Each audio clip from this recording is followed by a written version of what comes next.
La reco du week-end sur Beta Série, la radio. Bonjour à tous.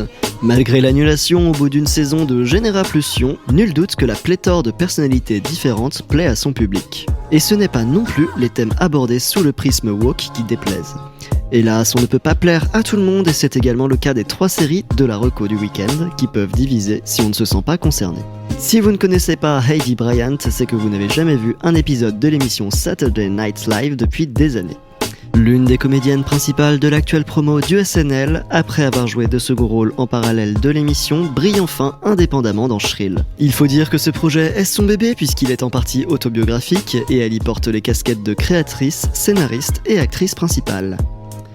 La comédie en 3 saisons est centrée autour d'Annie, jeune femme en surpoids par rapport aux standards classiques, qui veut gagner confiance en elle et ça passe d'abord par l'acceptation de son corps. Comme toute fin de vingtaine qui se respecte dans une grande métropole, Annie galère entre sa vie professionnelle, amoureuse ou encore familiale.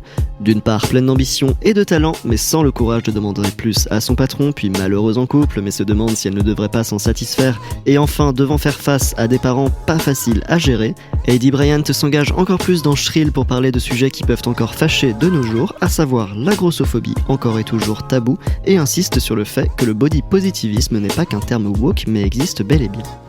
Pour tous les fans de la série originale The L World, eh bien si, The L World Generation Q est bien pour vous. Si Génération joue de son petit plus, Generation Q tend plutôt vers le queer. Des nouveaux personnages encore plus divers, un traitement remis au goût du jour et qui a appris de ses erreurs sur la transsexualité. On peut dire que Generation Q coche toutes les cases pour une série woke. Ce n'est pas non plus déplaisant que des anciennes fassent partie de l'aventure, car qui ne s'est pas demandé ce qu'il advenait de Tina et Beth. La saison 2 de 10 épisodes vient de se terminer et est disponible sur MyCanal, et c'est l'occasion de tout rattraper si vous n'aviez pas encore vu la saison 1 qui n'a que 6 épisodes. Un soin particulier a été apporté à la bande originale de la série et c'est des plus plaisants pour les oreilles. Les fans de la première heure regretteront certains choix scénaristiques, mais il y a tellement peu de séries avec un cast principalement lesbien dans le paysage télévisuel actuel qu'il est difficile de passer à côté de The L World Generation Q quand on parle de séries queer. On vous avait parlé de Russell T Davies et de It's a Sin, vous ne pouvez pas rater la mini-série Years and Years. Et non, il ne s'agit pas du groupe de musique indé Dolly Alexander. Se déroulant sur plusieurs années, le drame britannique suit une famille au point de vue politique différent dans un futur proche. Dans 7 ans, en fait.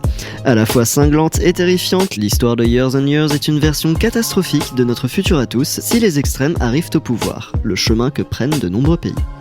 Years and Years est porté par un cast brillant entre une Emma Thompson, qui joue les politiciennes sans vergogne et qui rappelle quelqu'un. Un Russell Tovey à qui on s'identifie facilement car il voudrait faire le bien mais qui a quand même un peu la flemme, une Jessica Haynes en activiste en quête de justice qui n'a qu'une idée en tête, ou encore une Anne Reid qui a vu tous ces changements s'effectuer au cours de sa vie sans pour autant changer elle-même. Que ce soit par ses enjeux sur l'immigration ou encore ses questionnements sur les transitions identitaires, Russell T Davies n'a pas peur d'aborder des sujets qui fâchent. Peut-être que son public est déjà un public acquis à sa cause, mais l'existence même de Years and Years prouve que la télévision britannique n'hésite pas à appuyer là où ça fait mal. La mini-série se digère lentement, comme une mauvaise nouvelle qu'on a du mal à accepter, mais qui finit par nous ouvrir les yeux et nous en faire apprendre sur nous-mêmes. Bon week-end à tous sur Beta Série la radio.